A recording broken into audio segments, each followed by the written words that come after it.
Welcome guys, welcome to इंगबी। This is Manish from इंगबी। हम लोगों ने पिछले क्लास में इंडेफिनाइट प्रोनाउन के बारे में सीखा था और इंडेफिनाइट प्रोनाउन क्या होता है, कैसे उसके कितने टाइप्स होते हैं, उसके कैटेगरी को देखे थे हम लोगों ने। इंडेफिनाइट प्रोनाउन को हम लोग कैसे आइडेंटिफाई करते हैं और कैसे ट्रिक के थ्रू हम कम समय में बहुत ज़्यादा ही इंडेफिनाइट प्रोनाउन को सीख सकते हैं। तो उन सभी चीज़ों को देखने के बाद मैं आप लोगों को एक चीज़ बताना चाहूँगा। इस क्लास में हम इंडेफिनाइट प्रोनाउन के पार्ट 2 को ही देखेंगे, लेकिन अब ये आखिरी पार्ट है तो इसमें पूरे डिटेल्स के साथ हम लोग समझेंगे और मैं सेंटेंस के थ्रू सभी चीज़ों को, सभी के एग्जांपल्स को आपको देने का कोशिश करूँगा। आई होप आपको ये क्लास बहुत पसंद आएगा। तो देखिए, और तो देखिए, जैसे कि मैं अगर कहता हूँ कि मैंने जो कहा था इंडेफिनाइट प्रोनाउन जो होता है, इंडेफिनाइट प्रोनाउन जो होता है ये जो है जनरली सभी सिंगुलर ही माने जाते हैं। ठीक है, जनरली सिंगुलर होते हैं सभी। ठीक है, ये सभी सिंगुलर होते हैं। ठीक है, जब सिंगुलर होते हैं तो ये अपने साथ जो वर्ब लेंगे वो भी सिंगुलर वर्ब लेंगे। इस बात को हमें समझना पड़ेगा। सिंगुलर वर्ब क्या होता है, जैसे इज हुआ, एम तो आएगा नहीं, इज़ हुआ, हैज़ हुआ, वॉज हुआ। ठीक है, तो ये सभी जो वर्ब होते हैं ये सभी सिंगुलर वर्ब होते हैं। तो ये वर्ब आते हैं। ठीक है, ये सभी वर्ब आ सकते हैं और एम जो होता है आई के साथ आता है। अगर आई इन केस अगर रहता है सेंटेंस में तो वो भी आएगा। तो ये सभी सिंगुलर वर्ब जो हैं ये सभी वर्ब आएंगे। अगर हाँ, और डज भी, तो ये जो वर्ब हैं इन सभी वर्ब को हम लोग यूज़ करते हैं इसके साथ। लेकिन मैंने कहा जनरली, मतलब कुछ हद मैक्सिमम इंडेफिनाइट प्रोनाउन जो होते हैं वो सभी सिंगुलर ही होते हैं, लेकिन कुछ इंडेफिनाइट प्रोनाउन ऐसे भी होते हैं जो सिंगुलर नहीं बल्कि प्लुरल हो सकते हैं। तो कुछ सिंगुलर हैं, कुछ प्लुरल होते हैं। ठीक है, तो प्लुरल के साथ प्लुरल वर्ब आता है, जैसे कि आर आ सकता है, आपका हैव आ सकता है, वर आ सकता है और डू आ सकता है। तो ये सभी जो है प्लुरल वर्ब होते हैं। और कुछ जो होते हैं जो सिंगुलर होते हैं एज वेल एज प्लुरल भी होते हैं, तो उनके साथ सिंगुलर वर्ब भी आ सकता है और प्लुरल वर्ब भी आ सकता है। तो इन चीज़ों को समझना बहुत ज़रूरी है, क्योंकि इसके बिना आप इंडेफिनाइट प्रोनाउन को सही तरह से समझ नहीं पाइएगा। मैं एक लिस्ट आप लोगों को ये करूँगा, ये लिस्ट अभी आपके सामने डाल दे रहा हूँ जिसके आपको समझने में सुविधा होगा। तो एक बार इस लिस्ट को देख लेते हैं। इसमें सिंगुलर कौन कौन सा है, प्लुरल कौन कौन सा है और सिंगुलर प्लुरल दोनों की तरह काम करता है, ऐसे कौन कौन से इंडेफिनाइट प्रोनाउन होते हैं। तो इन सब का लिस्ट आपके सामने रहा, आप देख लीजिए, इसको अच्छे तरह से नोट कर लीजिए। तो हम जो है वो इंडेफिनाइट प्रोनाउन को देख रहे हैं।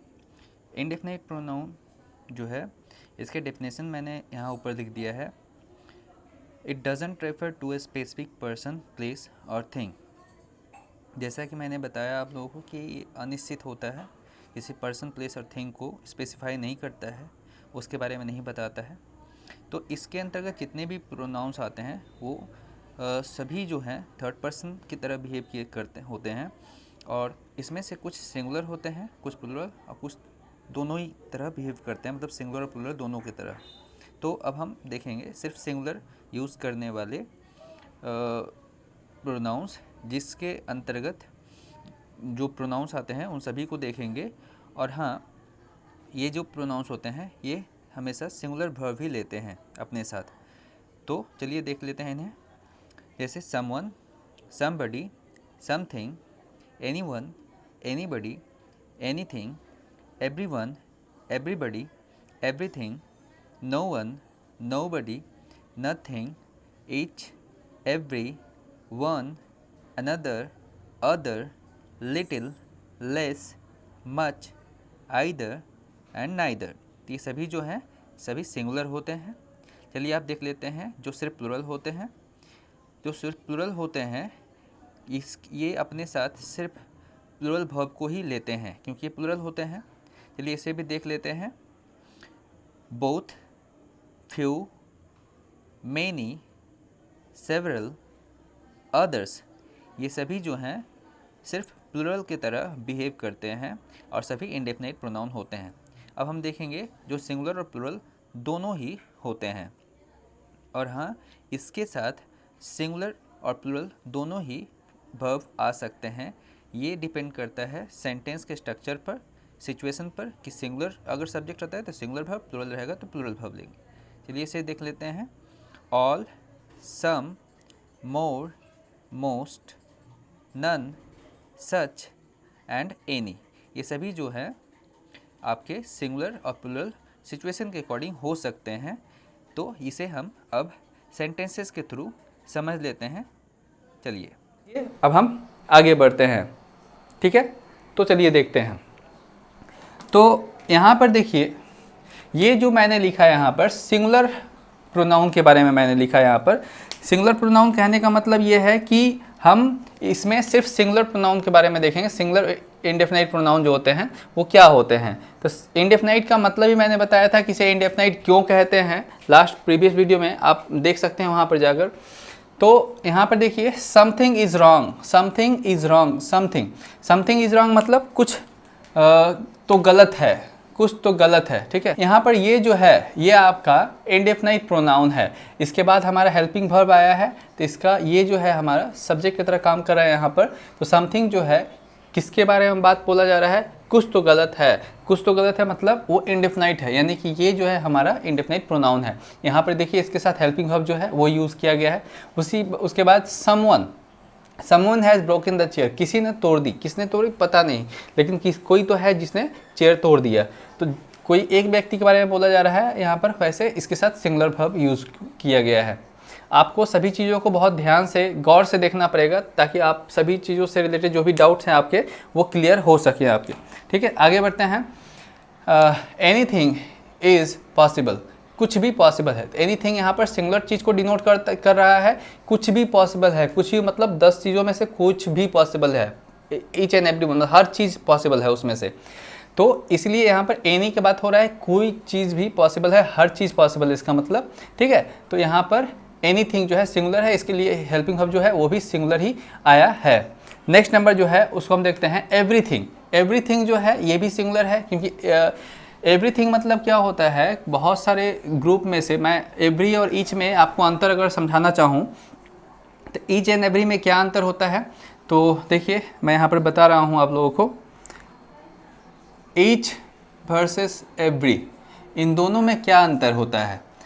ये सपोज़ कीजिए एक बॉक्स है, घेरा है, या फिर इसमें कुछ लोग हैं, ठीक है, इसमें भी कुछ लोग हैं। तो ये जो है ईच का मतलब होता है इतने सारे लोगों में से हर एक आदमी, मतलब इसके बारे में बात हो रहा है। अगर ईच बोला जाता है तो हम बोलेंगे ईच मतलब इसके बारे में बोला गया है, ठीक है, इसके बारे में भी बोला गया है, लेकिन इंडिविजुअली आप बोल पाइएगा। ईच मतलब इंडिविजुअली हर एक के बारे में, तो ईच सिंगल को हम लोग लेंगे इंडिविजुअली, ठीक है, इंडिविजुअली हम लेते हैं इन सभी चीज़ों को। और एवरी का मतलब क्या होता है, एवरी मतलब होता है ये जितने लोग हैं इसमें से हर एक, लेकिन इसी ग्रुप में से हर एक के बारे में, यानी कि इस पूरे को एक साथ लेकर हम बोलते हैं एवरी, ठीक है। एवरी मतलब जितने लोग हैं उसमें से हर एक सिंगल ही हुआ, लेकिन वो हर एक के बारे में बोला जा रहा है, लेकिन पूरे एक ग्रुप में से। इंडिविजुअली मतलब होता है पर्टिकुलरली किसी सिंगल को, किसी एक को, ठीक है। तो ये जो होता है ईच एंड एवरी में डिफरेंस होता है, ठीक है। हालांकि ये नेक्स्ट जब ये टर्म आएगा तो मैं इस चीज़ को बताऊंगा। तो यहाँ पर देखिए everything is there, everything is there मतलब हर सब चीज़ जो है वहाँ पर है, हर चीज़ वहाँ पर है। तो एवरीथिंग इज़ देयर, एवरीथिंग जो है सिंगुलर है, इसलिए इसके साथ सिंगुलर वर्ब आया है। नथिंग इज़ इम्पॉसिबल, कुछ भी इम्पॉसिबल नहीं है, ठीक है, कुछ भी इम्पॉसिबल नहीं है। उतने सारे चीज़ों में से कोई भी चीज़ इम्पॉसिबल नहीं है, आप कुछ भी कर सकते हो। तो हर सिंगल चीज़ के बारे में बात हो रहा है, इसलिए ये सिंगुलर हुआ, ठीक है। ईदर जो है, ईदर इज़ माई एनिमी या फिर आइदर इज़ माई एनिमी। तो देखिए ईदर इज़ माई एनिमी मतलब दो में से कोई एक, ईदर मतलब दो में से कोई एक। तो कोई एक जो है वो मेरा दुश्मन है, ठीक है। तो कोई एक के बारे में बात हो रहा है, इसलिए यहाँ पर सिंगुलर वर्ब यूज़ किया गया है। उसी तरह से नाइदर जो है, दो में से कोई भी नहीं, उन दोनों में से कोई भी नहीं, कोई एक भी नहीं, ठीक है। तो ये सिंगुलर हो गया, इसलिए इसके साथ सिंगुलर वर्ब है। Either of them was in the class, उनमें से कोई एक। तो यहाँ पे देखिए देम जो है प्लुरल है, लेकिन इसके बाद भी यहाँ पर सिंगुलर यूज हुआ है क्योंकि आइदर यहाँ पर लिखा हुआ है। आइदर मतलब उनमें से कोई एक भी क्लास में, कोई एक जो है क्लास में था, ठीक है। तो आइदर ऑफ देम, उनमें से कोई एक क्लास में था, तो इसलिए यहाँ पर वाज जो है सिंगुलर इसके लिए यूज हुआ है, ना कि इसके लिए, ठीक है। क्लियर है ये? नेक्स्ट देखिए, neither of them was absent. Neither of them was absent मतलब उनमें से कोई भी एबसेंट नहीं है। तो यहाँ पर देम जो आया, वाज जो आया है, इस नाइदर के लिए आया है, उनमें से कोई भी एबसेंट नहीं है, ठीक है, नाइदर। तो उतने सारे लोगों में से कोई भी, किसी के बारे में नहीं बात हो रहा है, ठीक है, कोई भी नहीं है, कोई सिंगल भी नहीं, इसलिए यहाँ पर सिंगुलर ये हुआ। You are my brother, other is my friend, तुम मेरे भाई हो। और अदर जो है ये भी आपका सिंगुलर इंडेफिनाइट प्रोनाउन होता है। अदर इज़ माई फ्रेंड, तुम मेरे भाई हो, और दूसरा जो है वो मेरा दोस्त है, ठीक है। अदर इज़ माई फ्रेंड, जो दूसरा व्यक्ति है या फिर दूसरा कोई है वो मेरा फ्रेंड है। तो अदर इज़ सिंगुलर यहाँ पर हो जाएगा, ठीक है। Next one, he has one job in the day and another at night. तो यहाँ पर देखिए वन जो है ये हमारा प्रोनाउन नहीं है, क्योंकि इसके बाद हमारा नाउन आ गया, ठीक है। डिटर्मिनर्स की तरह हम इसको यूज़ कर पा रहे हैं यहाँ पर, ठीक है, एडजेक्टिव है ये। तो हम यहाँ पर क्या करेंगे, ये अनदर जो है ये हमारा प्रोनाउन है, इंडेफिनाइट प्रोनाउन हमारा है। And another at night, at जो है इसके बाद ये आपका ऑब्जेक्ट की तरह काम करेगा, और ये जो है हमारा प्रोनाउन हुआ indefinite pronoun. Another at night मतलब दूसरा जो काम है वो रात को करता है, ठीक है। उसके पास एक काम है दिन में करने के लिए, और दूसरा काम जो है दूसरा काम, तो अनदर वर्क, ठीक है। तो अनदर जो हुआ यहाँ पर सिंगुलर हुआ, क्यों? क्योंकि यहाँ पर हैज़ के बारे में बोला गया है, उसके पास दो काम है जिसमें से एक काम जो है वो तो है, तो बचा जो सिंगल वर्क जो बचा वो दूसरा ही होगा, सिंगल होगा। तो अनदर जो है यहाँ पर सिंगुलर है, ठीक है। Another at night. Each is free to do whatever she wants. Each जो होता है ये भी आपके इंडेफिनाइट प्रोनाउन के सिंगुलर में आता है। ईच जो है वो सिंगुलर होता है। ईच इज़ फ्री, हर कोई फ्री है, to do whatever she wants, ठीक है, वॉट एवर सी वॉन्ट्स। अच्छा यहाँ पर देखिए, यहाँ पर ही सी जो है वो नहीं होगा, सी नहीं होगा यहाँ पर। क्यों नहीं होगा? Each is free. यहाँ पर ईच बोलने से ये समझ में नहीं आ रहा है कि किसके बारे में बोला जा रहा है, चाहे वो मेल हो सकता है, वो फीमेल हो सकता है, कोई भी हो सकता है। जनरली जब हमें जेंडर के बारे में पता नहीं होता है तो हम मेल को प्रेफर करते हैं। कभी हम ऐसा नहीं कहते हैं कि अगर क्लास में टीचर बैठे हों तो ऐसे नहीं बोलते हैं कि अगर लड़के लड़की दोनों ही बैठे हों तो ऐसा कभी कोई टीचर नहीं कहते हैं कि तुम लोग जा सकती हो, जिनका हो गया वो जा सकती है, ऐसा नहीं बोलते हैं। जिनका हो गया वो जा सकते हैं या फिर वो जा सकता है, तो ऐसे बोलते हैं। तो जनरल सेंस में हम अगर बोले तो हम, अगर आपको जेंडर कंफर्म ना हो तो आप मेल को प्रेफर करके आगे बढ़ सकते हैं, लेकिन फीमेल को हम लोग नहीं प्रेफर करते हैं, ठीक है। ऐसा नहीं है कि मेल फीमेल में मेल को ज़्यादा प्रेफरेंस दिया जाता है, ऐसा नहीं है। लेकिन ये शुरू से जितने भी ग्रामेरियंस हैं या फिर जितने ये जब से ये रूल्स बने हैं तब से ही ये चलता आ रहा है, तो इसलिए हम जनरली यहाँ पर ही को ये करेंगे। तो each is free to do whatever he wants, ठीक है। ही वांट्स आप लिख सकते हैं, हाँ। तो ये हो गया। अब नेक्स्ट देखते हैं, each of the students has same pen. तो ईच ऑफ द स्टूडेंट्स मतलब उतने सारे विद्यार्थियों में से ईच, हर एक के पास, हैज़ सेम पेन, सबके पास सेम पेन है। तो देखिए यहाँ पर स्टूडेंट्स प्लुरल है, इसके बावजूद भी ये सिंगुलर वर्ब यूज़ हुआ है। क्यों? क्योंकि ये वर्ब जो है इसके लिए नहीं है, आपको ध्यान रखना पड़ेगा। जैसे कि यहाँ पे प्रीपोजिशन है, प्रीपोजिशन के बाद ऑब्जेक्ट आता है, यानी कि ये हमारा ऑब्जेक्ट है। अब ये हमारा ऑब्जेक्ट है, इसका मतलब ये इसका जो है इसके लिए यूज़ किया गया है। तो ये हेल्पिंग वर्ब जो है, ये हेल्पिंग वर्ब का अपना तो कोई सब्जेक्ट होना चाहिए। तो यहाँ पर तो कोई सब्जेक्ट दिख नहीं रहा है, तो ये हम सब्जेक्ट नहीं बोल सकते क्योंकि ये प्रीपोजिशन के बाद आया हुआ है, तो ये ऑब्जेक्ट हुआ। और ये जो हेल्पिंग वर्ब है, यानी कि इसका अपना एक सब्जेक्ट होना चाहिए, तो ये अपने सब्जेक्ट की तलाश में आएगा, तो ये रहा इसका सब्जेक्ट। यानी ईच जो है सिंगुलर हुआ, जिसके लिए यहाँ पर सिंगुलर वर्ब यूज़ हुआ, यानी कि हैज़ जो है ईच के लिए आया है, ना कि इसके लिए। सेम पेन, तो ये हो गया। तो इस केस में हम देखें क्या, each of the student has same pen. ठीक है, तो यहाँ पर सिंगुलर ये हुआ ईच के कारण, और ये होगा। नेक्स्ट आगे बढ़ते हैं, little is known to her, little is known to her. Little, little जो होता है ये भी हमारा इंडेफिनाइट प्रोनाउन में सिंगुलर कैटेगरी के अंतर्गत आता है। लिटिल इज नोन, थोड़ा, little is known to her मतलब थोड़ा बहुत वो जानती है, तो थोड़ा जानती है वो, तो लिटिल इज नोन। तो लिटिल इज, लिटिल जो है इसको सिंगुलर के सेंस में लिया गया है यहाँ पर, इसलिए यहाँ पर इसके साथ इज यूज़ किया गया है। ठीक है, तो ये जो लिटिल है ये यहाँ पर आपका अनकाउंटेबल है। ठीक है, अनकाउंटेबल है, जिसको हम काउंट नहीं कर सकते हैं। Little is known to her, तो ये जो है इस केस में यहाँ पर सिंगुलर की तरह काम करेगा, और इसलिए यहाँ पर इज यूज़ किया गया है। ठीक है, तो लेस इज़ मोर, कहते नहीं हैं कि थोड़ा सा ही बहुत ज़्यादा होता है, तो लेस जो है हमारा ये आपका प्रोनाउन हो गया। कौन सा, तो ये इनडेफिनाइट प्रोनाउन है। इनडेफिनाइट प्रोनाउन सिंगुलर कैटेगरी में आता है, इसलिए इसके साथ सिंगुलर हेल्पिंग वर्ब लगा है। I met two girls, one has given me her number. तो आई मेट टू गर्ल्स, मैं दो लड़कियों से मिला, जिसमें से वन सिंगुलर, मतलब दो लड़कियों में से किसी एक के बारे में बात बोला जा रहा है, तो सिंगुलर हो गया, जिसके लिए सिंगुलर वर्ब भी यूज़ किया गया है। Has given me her number, तो मैं दो लड़कियों से मिला जिनमें से एक ने मुझे अपना नंबर दिया।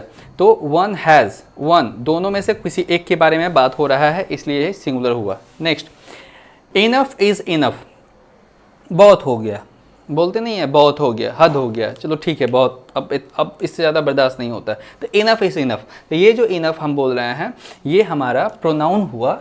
ये कौन सा प्रोनाउन हुआ, इंडेफिनाइट प्रोनाउन में सिंगुलर हुआ। ठीक है, ये एक तरह से आप बोल सकते हैं एब्स्ट्रैक्ट भाव दे रहा है, जो पता नहीं चल पा रहा है कि कितना के बारे में बोला जा रहा है। मतलब एक लिमिट क्रॉस हो गया कि हाँ ये लिमिट है, उस लिमिट के बियॉन्ड जब चला जाता है तो हम इनफ बोलते हैं। इनफ इज़ इनफ, तो इनफ जो है सिंगुलर सेंस में यहाँ पर है, इसलिए इसके साथ सिंगुलर वर्ब भी यूज़ किया गया है। इनफ इज़ इनफ, ये सभी जितने भी इसमें इंडेफिनाइट प्रोनाउन हैं ये हमेशा सिंगुलर ही होते हैं, और इसके साथ सिंगुलर वर्ब भी यूज़ होता है। तो ये वो उसके सभी के एक एक एग्जाम्पल मैंने यहाँ पर लिखे हैं, जिससे कि आपको अच्छे तरह से समझ में आ सके। Next, much has happened, much जो है वो भी सिंगुलर होता है। ठीक है, मच जो होता है वो भी सिंगुलर होता है, इसको भी हम काउंट नहीं कर सकते हैं, ये अनकाउंटेबल के सेंस में है यहाँ पर। मच हैज़ हैपेंड, हाँ, सिंस वी मेट, जब से हम लोग मिले हैं तब से बहुत कुछ हुआ है, जब से हम लोग मिले हैं तब से बहुत कुछ हो चुका है।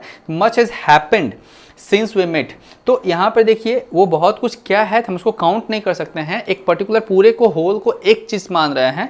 ठीक है, तो मच हैज़ हैपेंड, तो इसीलिए यहाँ पर मच जो है सिंगुलर है, पूरे को एक सब्जेक्ट के तौर पर माना गया है।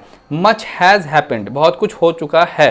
ठीक है, सिंस वी मेट, जब से हम मिले हैं, तो इसलिए ये सिंगुलर में आएगा, सिंगुलर इंडेफिनिट प्रोनाउन में, इसके लिए सिंगुलर हेल्पिंग वर्ब भी यूज़ होगा। Next, one of my brothers has got his dream, one of my brothers has got his dream, मेरे जितने भाई हैं, मेरे भाइयों में से एक भाई ने, उसने अपना ड्रीम जॉब ले लिया या फिर पा लिया। तो मेरे जितने भाई हैं उनमें से एक भाई ने अपना ड्रीम जॉब हासिल कर लिया, पा लिया। तो इसका मतलब वन ऑफ, देखिए यहाँ भाइयों का बात हो रहा है, फिर से वही बात यहाँ पर जो बात हुआ था सेम बात यहाँ पर भी है। ये हैज़ जो है इसके साथ रिलेट नहीं कीजिएगा, ऑफ का ये प्रिपोजिशन है, ऑफ प्रिपोजिशन है, जिसके बाद ये आया है तो ये हमारा ऑब्जेक्ट हुआ, ना कि सब्जेक्ट हुआ। ये अपनी सब्जेक्ट के तलाश में सामने आएगा और ढूंढेगा, तो ये इसको सब्जेक्ट यहाँ पर मिलेगा। तो ये जो है वन इसके लिए सब्जेक्ट आया है, इसके लिए ये यूज़ हुआ है, और वन ऑलवेज सिंगुलर होता है, हम जानते हैं, इसलिए वन के साथ यहाँ सिंगुलर हेल्पिंग वर्ब आया है। तो one of my brothers has got his dream job. ठीक है, आपको समझ में आया होगा कि सिंगुलर क्यों है। अभी तक जितना भी हम देख रहे हैं सभी में आपका सिंगुलर वर्ब ही यूज़ किया गया है। ठीक है, everybody should do his duty, everybody मतलब हर व्यक्ति, हर व्यक्ति मतलब यहाँ प्लूरल नहीं, हर व्यक्ति मतलब हर एक। ठीक है, हर व्यक्ति को अपना काम करना चाहिए, everybody should do his duty, हर व्यक्ति को अपना कर्तव्य निभाना चाहिए। तो उसमें से हर व्यक्ति को, मतलब जितने लोग हैं सभी को इंडिविजुअली बोला गया है, हर व्यक्ति को अपना कर्तव्य निभाना चाहिए। तो हर व्यक्ति मतलब सिंगुलर हो गया, तो everybody should do his duty, तो यहाँ पर एवरीबडी जो है ये हमारा इंडेफिनाइट प्रोनाउन है। तो इस तरह से हम लोगों ने इंडेफिनाइट प्रोनाउन जो कि सिर्फ सिंगुलर होते हैं उसको हम लोगों ने देखा, और उसके साथ हमारा किस तरह से हेल्पिंग वर्ब जो यूज़ किया गया है वो प्लुरल, वो भी सिंगुलर है। ठीक है। तो जितने भी एग्जाम्पल्स इसमें दिए गए हैं सभी को आप एक एक करके देखें अच्छी तरह से और समझने की कोशिश करें। मैं सभी से एक एक एग्जाम्पल लिया हूँ और इतने जितने हैं, जितने मैं उस चार्ट में जो दिया गया है, आपको जो चार्ट प्रोवाइड करवाया गया है उस चार्ट में देखिए जितने सिंगुलर होते हैं सभी से एक एक सेंटेंस बनाया गया है। मैंने यहाँ पर समबडी और या फिर एनीबडी, नोबडी सभी को नहीं मेंशन किया है, लेकिन समथिंग, समवन इसको मेंशन किया है और कुछ एक रहने दिए हैं, जगह भी नहीं होता। तो मैं चाहता था कि एक ही बोर्ड में सभी का एग्जाम्पल मैं देकर समाप्त कर दूं, तो इसलिए मैंने ऐसा किया है। और उसके एग्जाम्पल मैंने पहले भी दे दिए हैं समझाने के दौरान पहले वाले वीडियो में। अगर आपने अब तक वो वीडियो नहीं देखा है तो कृपया आप उसको पहले देखें, उसके बाद इसको समझ पाएंगे बहुत अच्छी तरह से। चलिए अब आगे देखते हैं। तो अब हम देखेंगे प्रोनाउन का, मतलब इंडेफिनिट प्रोनाउन जो होता है उसका प्लूरल वर्जन। मतलब कुछ इंडेफिनिट प्रोनाउन कुछ ऐसे भी होते हैं जो सिर्फ प्लूरल होते हैं, सिर्फ प्लूरल होते हैं, ये सिंगुलर नहीं होते हैं कभी। उसके लिस्ट मैंने यहाँ पर लिख दिए हैं, जैसे कि both, few, fewer, many, others, several, ये सभी जो होते हैं सिर्फ प्लूरल होते हैं। सभी से एक एक सेंटेंस मैंने बनाया है, तो देख लेते हैं कि करके। जैसे कि others can worry about that, दूसरे कोई, मतलब एक से अधिक के बारे में बात हो रहा है। Others can worry about that, हाँ, दूसरे लोग जो हैं वो उस चीज़ के बारे में चिंतित हो सकते हैं, फिक्रमंद हो सकते हैं। तो यहाँ पर अदर्स किसी एक व्यक्ति को नहीं बोला गया है, एक से अधिक व्यक्ति के बारे में बोला गया है। ठीक है, कोई भी चिंतित हो सकता है तो वो एक से अधिक व्यक्ति हो सकते हैं, तो इसीलिए यहाँ पर अदर्स प्लूरल के सेंस में आया है। ठीक है, तो अदर्स जो होता है प्लूरल के सेंस में आता है, आ सकता है, और वो इस इंडेफिनाइट प्रोनाउन में प्लूरल होता है। हाँ, तो अदर्स यहाँ पर प्लूरल है क्योंकि एक से अधिक के बारे में बात हो रहा है, इसलिए ये प्लूरल हुआ। ठीक है, next number, several have complaint about you. तो यहाँ पे देखिए सेवरल जो है मतलब कुछ, थोड़ा ही, सेवरल मतलब कम होता है, बहुत कम होता है, लेकिन इसमें इसको एक से अधिक के बारे में बोला गया है। Several have complaint about you, तुम्हारे बारे में कुछ लोगों ने शिकायत दर्ज करवाई है या फिर शिकायत की है।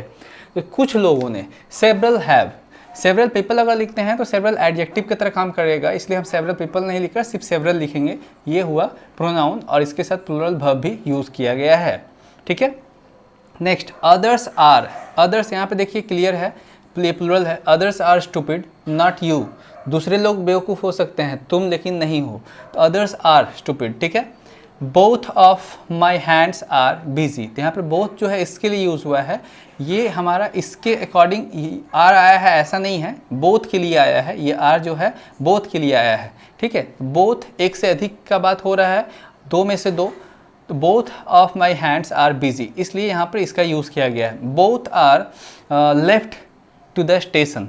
ठीक है, both are left to the station मतलब दो लोग हैं या फिर दो लड़के हैं, दोनों लड़के स्टेशन के लिए निकल चुके हैं। Both are left to the station, both are मतलब दोनों निकल चुके हैं, तो दो में से दोनों ही निकल चुके हैं, इसलिए ये प्लूरल हो गया, तो ये हमारा इसके लिए प्लूरल वर्ब आएगा। ठीक है, few of the pictures are good.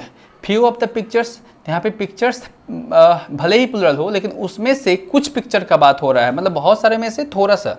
ठीक है, लेकिन वो थोड़ा भी जो है एक से अधिक है। ठीक है, तो plural few of the pictures are good, कुछ पिक्चर्स जो हैं उतने सारे पिक्चर्स में से अच्छे हैं, तो इस सेंस में हम यूज़ करते हैं।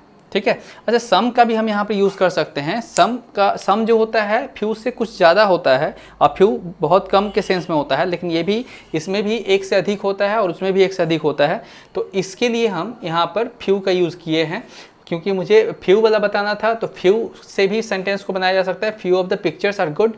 ठीक है, some of the pictures are good वो भी बनाया जा सकता है, लेकिन सम जो होगा और फ्यू में क्या डिफरेंस होगा, तो सम जो होता है फ्यू से अधिक होता है और फ्यू जो होता है सम से कम होता है, लेकिन दोनों ही प्लूरल होते हैं। ठीक है, अच्छा नेक्स्ट देखिए, मेनी हैव कम ऑलरेडी।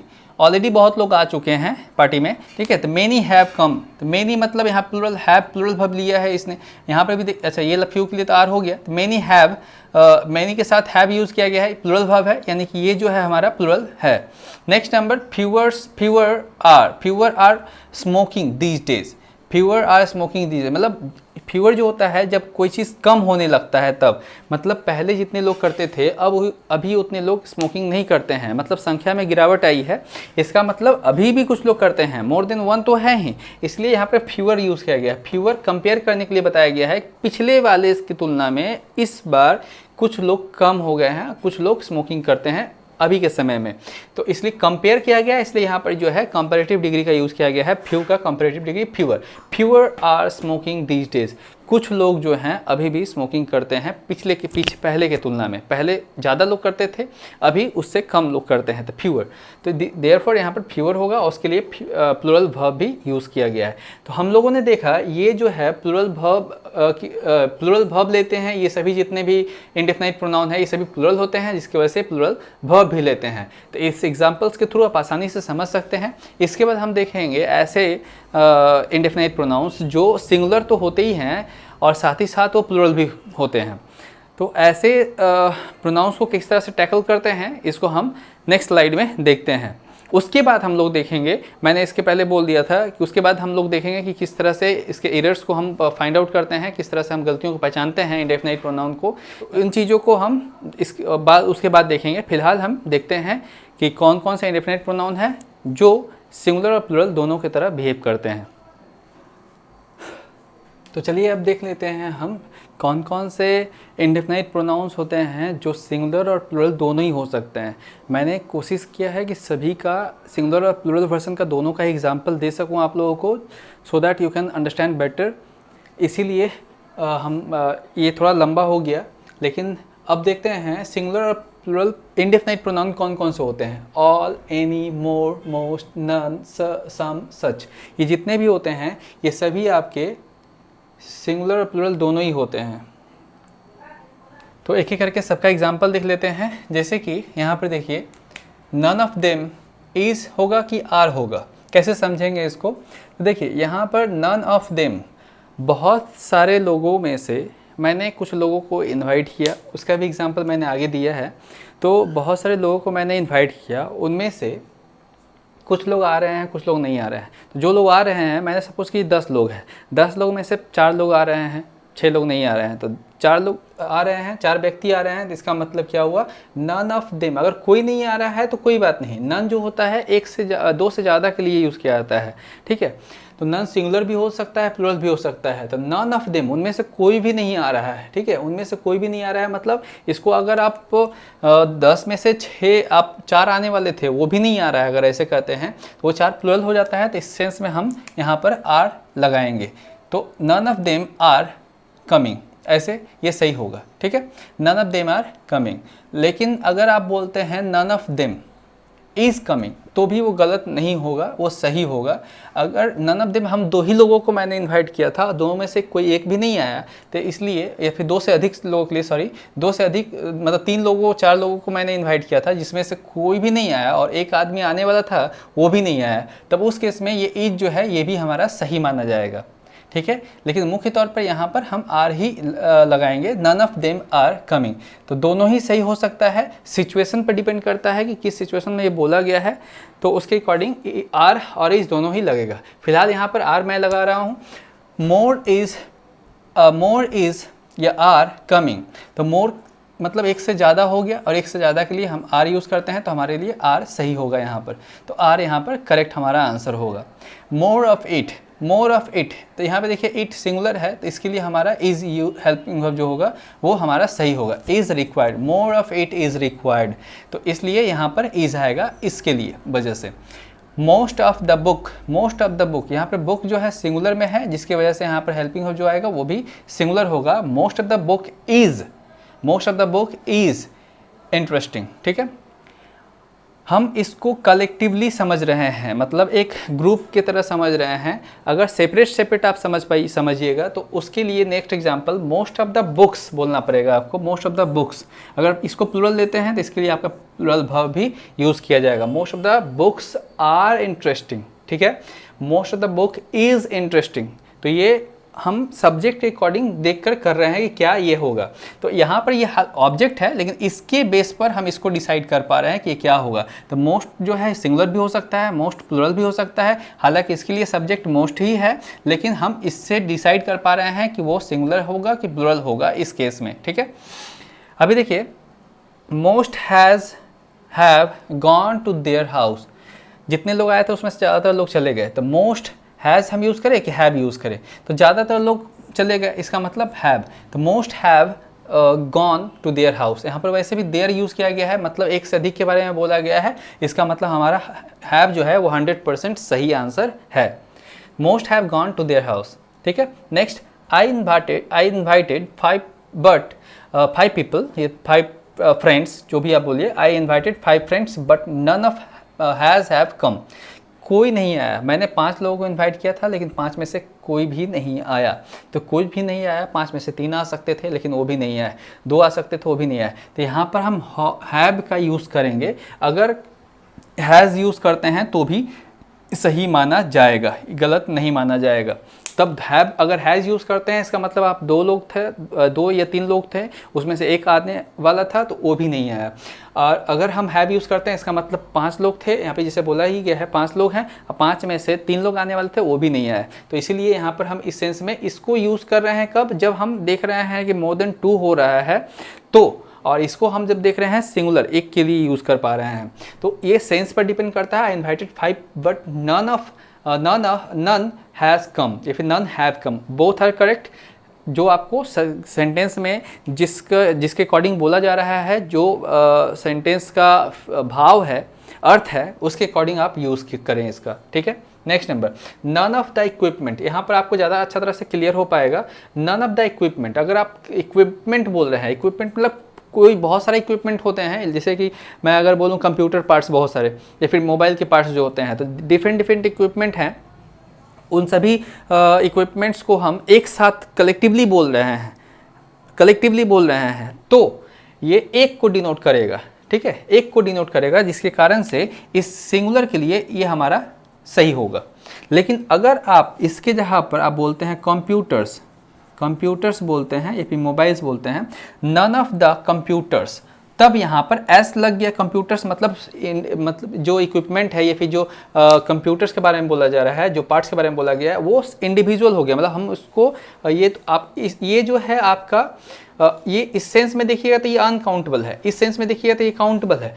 तो अगर ऐसा होता है, इसको आप प्लुरल के सेंस में लेते हैं, जो कि इक्विपमेंट के अंतर्गत आता है कंप्यूटर, और वो प्लुरल के सेंस में है, सभी को इंडिविजुअली बोला जा रहा है, तो बहुत सारे जो कंप्यूटर्स हैं वो जो है डिलीवर नहीं किए गए। नन ऑफ द कंप्यूटर्स अगर आप बोलते हैं तो प्लुरल हो जाएगा, क्योंकि यहाँ प्लुरल है। और इक्विपमेंट बोल रहे हैं, कलेक्टिवली हम ले रहे हैं, सभी पार्ट्स को एक साथ समझ रहे हैं, तो हम सिंगुलर समझेंगे, और उस केस में हमारा सिंगुलर वर्ब यूज़ करना सही होगा।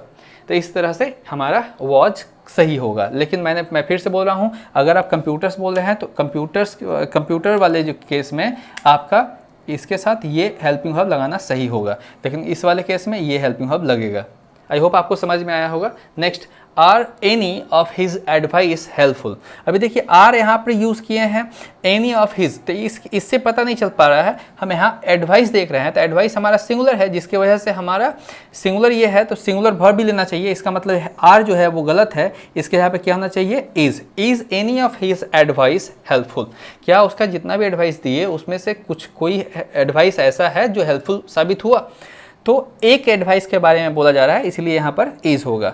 उसी तरह से नीचे देखिए, is any of his ideas या फिर एडवाइसेस आप बोल सकते हैं हेल्पफुल। तो अगर हम आइडियाज़ बोल रहे हैं, प्लुरल में चला गया, तो इसके लिए हमारा यहाँ पे वर्ब भी प्लुरल होगा, और ये हो जाएगा are any of his ideas helpful.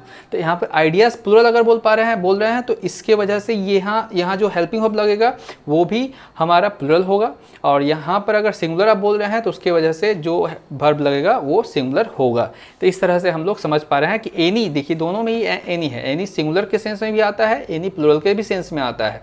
तो इस तरह से आप डिसाइड कर पाएंगे कि सिंगुलर वर्ब लेगा वो कि प्लुरल लेगा। ठीक है, नेक्स्ट आगे देखते हैं।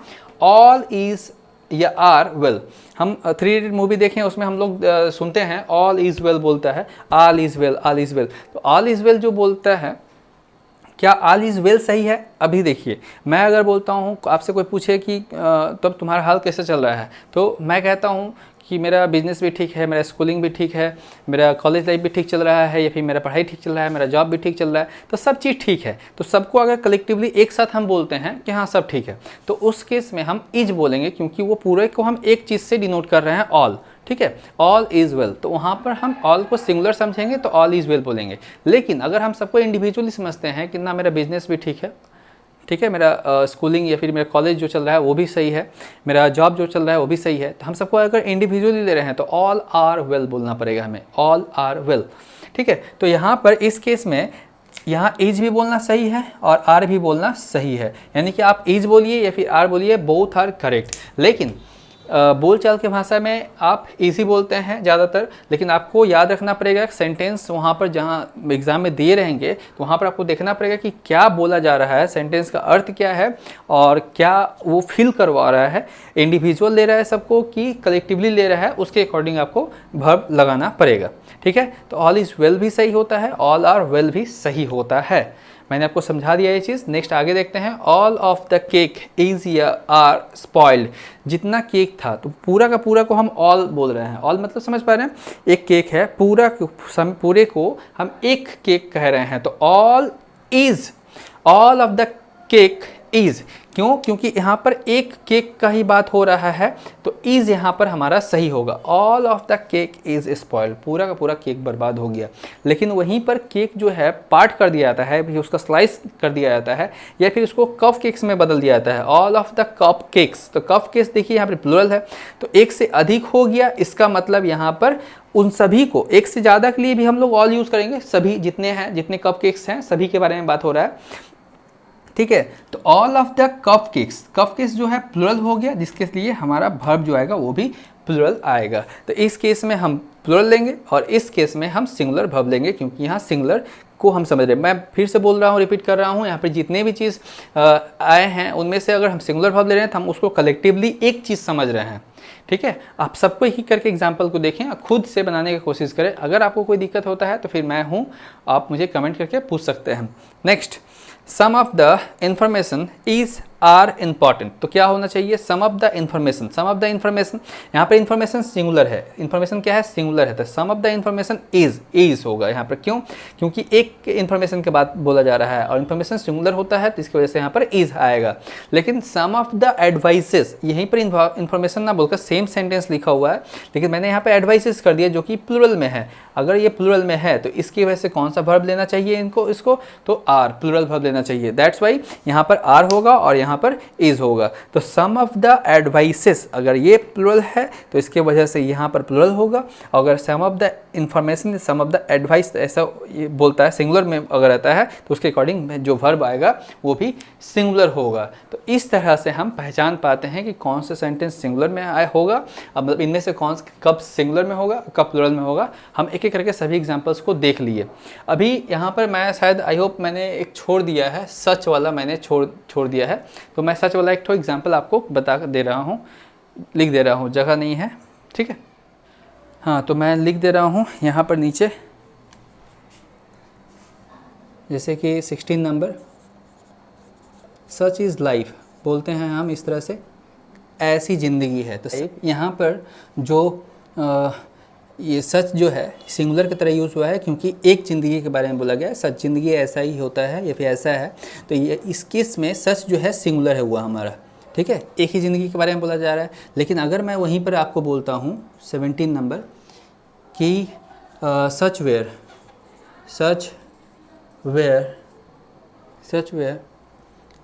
मैं इसको ऊपर थोड़ा लिखूँगा, सच वेयर द जॉयज़।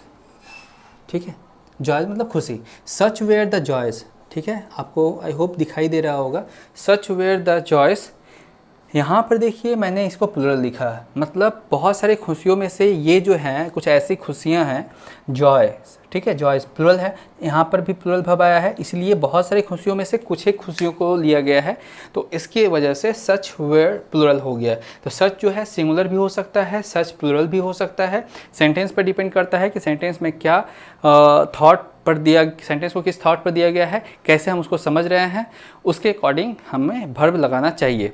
तो आई होप आपको ये चीज़ समझ में आया होगा। अब हम जो देखेंगे वो अभी तक जितने भी चीज़ों को हम लोगों ने देखा उससे रिलेटेड हम कुछ एरर्स को देखेंगे जिसमें हम बच्चे ज़्यादा गलतियां करते हैं इंडेफिनिट प्रोनाउन को यूज़ करते समय। तो मैं उन गलतियों पर भी एक बार आपको एक बताना चाहूँगा उसके बारे में। तो एक एक करके सभी उसको देख लेते हैं।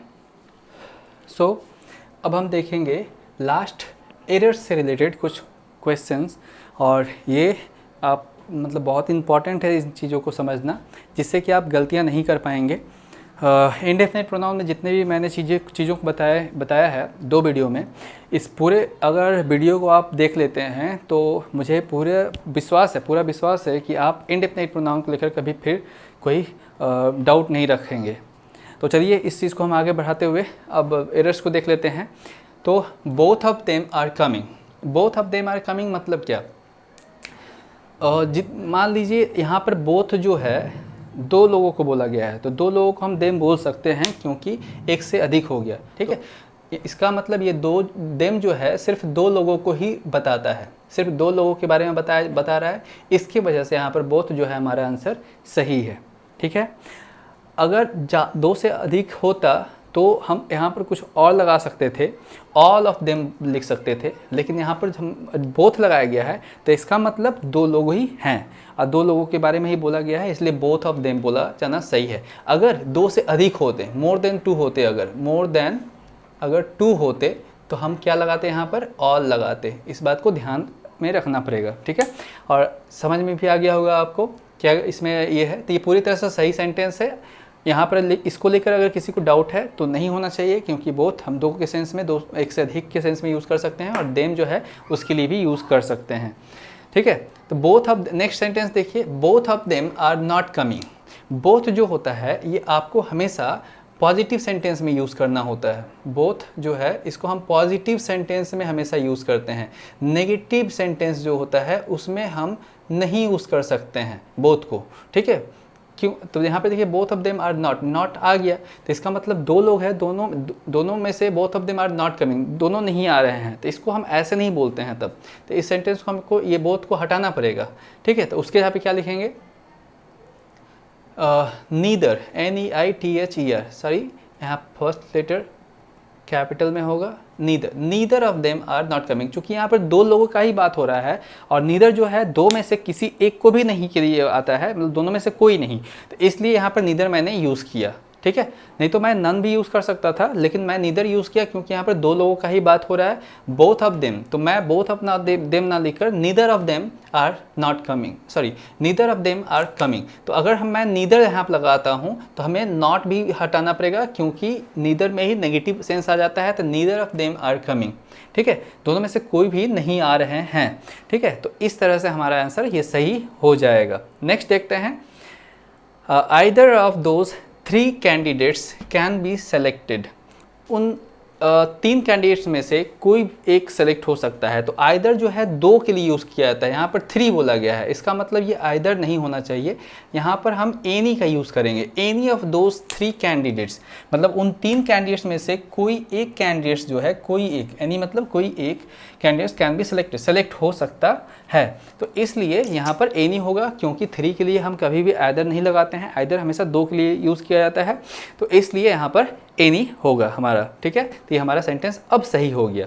नेक्स्ट देखते हैं, all of my hands is, hands यहाँ बोला गया है, इस बात को ध्यान रखिएगा, प्लुरल में है। All of my hands is, hands हम जानते हैं 2 ही होते हैं, तो ऑल ऑफ कहने का मतलब क्या बनता है, 2 ही हैंड्स हैं तो हम ऑल क्या कहते हैं, 2 ही तो हैं ही, उससे ज़्यादा तो हो ही नहीं सकते हैं। तो यहाँ पर ऑल कहना जो है गलत होगा, हमें यहाँ पर कहना चाहिए बोथ, 2 हाथ है तो बोथ ऑफ माई हैंड्स। चूँकि हैंड्स प्लुरल हो जा रहा है इसलिए यहाँ पर क्या होगा, अब बोथ वैसे ही प्लुरल होता है, इसलिए हमें यहाँ पर आर लगाना चाहिए, both of my hands are busy. Clear है? आपको ये चीज़ समझ में आ गया होगा, बोथ क्यों यूज़ किया गया है और यहाँ पर आर है वर्ब क्यों होगा। चलिए आगे बढ़ते हैं। Most of the furnitures was were old, most of the furnitures, देखिए मोस्ट मतलब ज़्यादातर फर्नीचर्स जो हैं वो पुराने हैं। तो यहाँ पर ये फर्नीचर्स जो होता है ये अपने आप में ही मतलब सिंगुलर प्लूरल दोनों ही होता है, तो हम जनरली प्लूरल ही समझते हैं फर्नीचर्स को, तो इसके लिए हमें एस लगाने की ज़रूरत नहीं पड़ती है।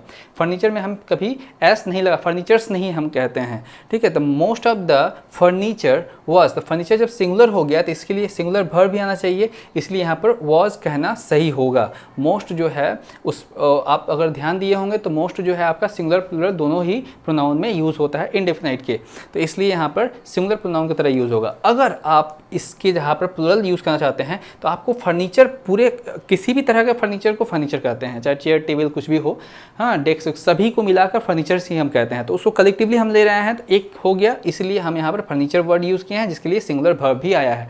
लेकिन अगर आप टेबल्स कहते हैं या फिर चेयर्स कहते हैं तो टेबल्स कहते हैं तो ये प्लूरल हो जाता है, जैसे ये प्लूरल होगा तो आपके लिए ये होगा, तो टेबल्स के लिए आपको ये लगाना पड़ेगा। अब फर्नीचर जब आप बोलते हैं तो एस नहीं होगा, याद रखिएगा, फर्नीचर के साथ वाज हमेशा सिंगुलर वर्ब आएगा, ठीक है। Next, none of the printers is are working, तो नन ऑफ द प्रिंटर्स देखिए यहाँ पर प्लूरल है, जैसे ये प्लूरल है तो प्लूरल वर्ब भी आएगा। None of the printers are working, is अगर मैं बोलूँ तो इज जो है ये भी सही है और ये भी सही है, लेकिन ये ज़्यादा सही है, ठीक है। क्या है, ये इज जो है ये थोड़ा ओल्ड फैशन हो गया और ये ग्रामेटिकली रॉन्ग माना जाएगा। नन ऑफ प्रिंटर्स चूँकि यहाँ प्लूरल है, इसके वजह से यहाँ पर सिंगुलर नहीं आएगा, प्लूरल आएगा। हालांकि आप इसको यहाँ पर इज यूज़ कर सकते हैं, कोई गलत नहीं होगा। 2 प्रिंटर में से कोई भी प्रिंटर नहीं, तो ये फिर 3 प्रिंटर में से 4 प्रिंटर में से कोई प्रिंटर नहीं। नन जो है उसको हम 2 से अधिक चीज़ों के लिए यूज़ करते हैं, तो इसलिए यहाँ पर हम इज भी यूज़ करें तो कोई गलत नहीं होगा। लेकिन अगर आप आर यूज़ करते हैं तो ज़्यादा बेटर सही माना जाएगा और ग्रामेटिकली करेक्ट होगा। कॉम्पिटिटिव इंग्लिश में आपको आर में ही दागी मारना चाहिए, ठीक है। तो आई होप आपको ये सभी चीज़ों को अच्छे तरह से देखकर समझ में आ गया होगा। तो आई होप आपको ये इंडेफिनाइट का पूरा क्लास पसंद आया होगा और आपके सभी डाउट्स क्लियर हो गए होंगे। अगर इसके बावजूद भी कुछ डाउट्स रह जाते हैं तो मैं चाहूँगा कि आप कमेंट करके मुझे पूछें और मैं आंसर देने का ज़रूर कोशिश करूँगा। और वीडियो देखने के लिए बहुत बहुत धन्यवाद।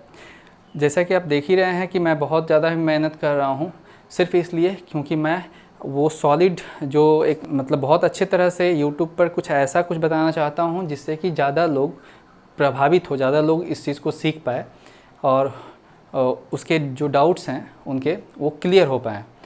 तो आई थिंक आपको मुझे सब्सक्राइब करना चाहिए, मेरे चैनल को सब्सक्राइब करना चाहिए।